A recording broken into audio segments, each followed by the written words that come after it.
desde aquele tempo, desde que eu era criança, lá em Mogi das Cruzes, quando eu passei os meus primeiros anos, eu queria fazer também a mesma coisa. Eu queria fazer história em quadrinhos, eu queria criar personagem, escrever historinha e fazer gibi.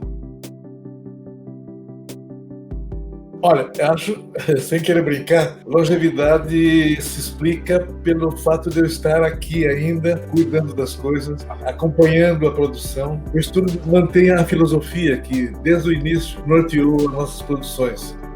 Sempre quis produzir histórias em quadrinhos, primeiro para crianças, depois para a família e depois para o público em geral. E com isso, eu precisei, logicamente, constituir uma grande equipe que está me ajudando desde o começo, faz com que a gente possa produzir bastante, manter a qualidade do material, manter a filosofia e, logicamente, a manter aqui dentro do estúdio uma atividade muito agradável, gostosa, que nos faz muito bem, faz bem para o coração, para a alma.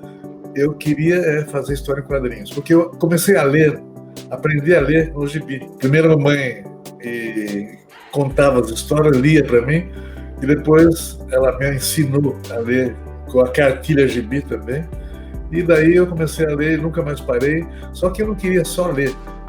Desde aquele tempo, desde que eu era criança, lá em Mogi das Cruzes, quando eu passei os meus primeiros anos, eu queria fazer também a mesma coisa. Eu queria fazer história em quadrinhos, eu queria criar personagem, escrever historinha e fazer gibi. Então, com isso, eu fui me preparando e deu certo. Eu não sabia que eu ia fazer história em quadrinhos para criança. Alguns dos meus primeiros personagens eu baseei em filhos, nas minhas filhas.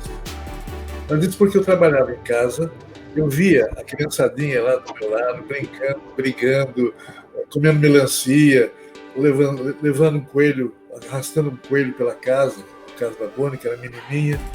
Então, com isso, eu fui aprendendo como é que é o comportamento da criança. Eu, logicamente, fiz caricatura dessas crianças, minhas filhas, as primeiras, e fui criando os personagens, que alguns deles, a Mônica, por exemplo, é a mais famosa, a mais forte, né? Daí eu falei, bem, se eu fiz isso com as minhas filhas, eu posso observar outras crianças. E quando eu comecei a publicar também outros personagens baseados em sobrinhos, crianças que brincavam com os meus filhos e tudo mais, eu percebi que o público que eu atraía era de crianças.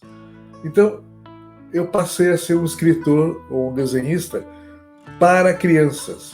E com isso eu fui aprendendo na prática e ganhei o público infantil. Depois do infantil, logicamente, a criançada cresceu, virou jovem, virou adulta e continua, de alguma maneira, continua fiel à Turma da Mônica. Quando eu comecei a mandar para fora o nosso material, ele já ia com o DNA da história em quadrinhos americana. Então, consequentemente, hoje, desde sempre, as nossas histórias funcionam e são apresentadas com esse estilo em todos os países. Então, eu não preciso mudar nada. Quando a gente cria já aqui no Brasil, a gente cria de uma maneira universal, que todo mundo vai entender. Outra coisa, tem detalhes que a gente precisa evitar. Então nós temos lá uma lista de coisas que são meio tabus em algumas regiões, em algumas civilizações, vamos dizer.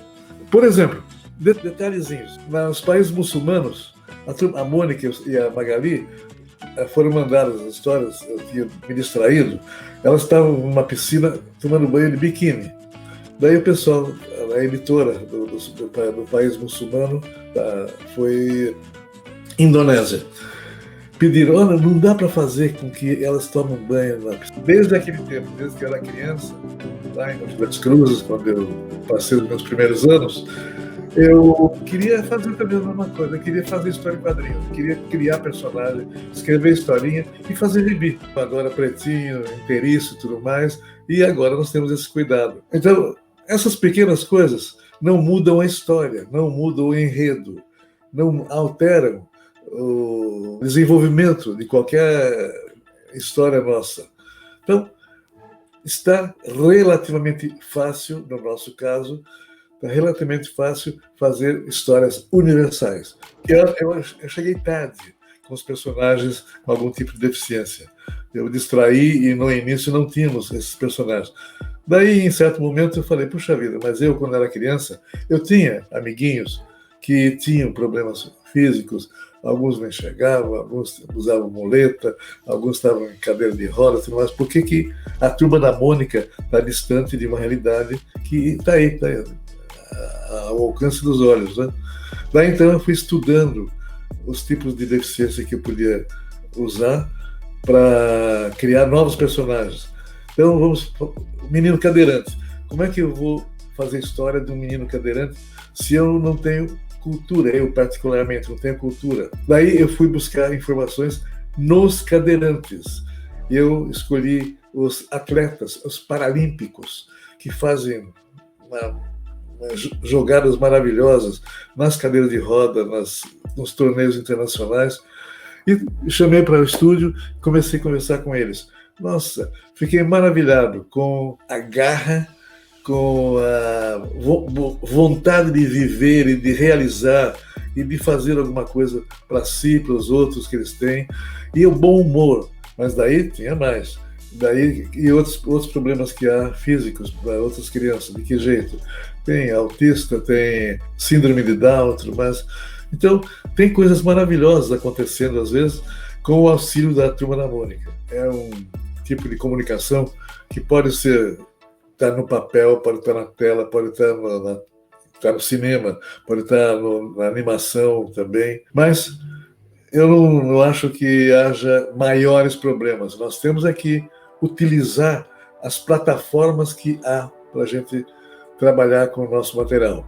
Por exemplo, qual é o nosso material que mais sai no mundo? É um pequeno desenho animado que nós fazemos que se chama Mônica Toy, sai no YouTube. Mônica Toy já teve bilhões de visitas, bilhões de pessoas buscando diariamente no mundo inteiro as historinhas da Turma da Mônica no estilo toy. Nós temos que ser criativos, acompanhar as plataformas, acompanhar o público e mandar histórias criativas, mandar mensagens, mandar uma filosofia legal, bacana, mandar, logicamente, se for possível, mensagens comportamentais para o público, principalmente para a criançada. Em junho, a gente estará botando lições, um filme até, eu acho que é mais gostosinho de ser assistido do que o primeiro, Laços. Então, lições devem entrar em junho no cinema ou nos veículos que houver. Mas, de qualquer maneira, nós vamos estar exibindo lições para vocês nesse próximo mês de junho. É a nossa briga agora. Enquanto isso, como a gente confia muito no Taco, confia muito no que nós estamos fazendo, o terceiro filme também está sendo já burilado, está nascendo já. Quem já conhece a Turma da Mônica, continue gostando, porque tem muita coisa nova acontecendo para acontecer. Quem não conhece, vai atrás, porque olha, é um fenômeno interessante em comunicação que atende principalmente a criançada, mas ao público em geral.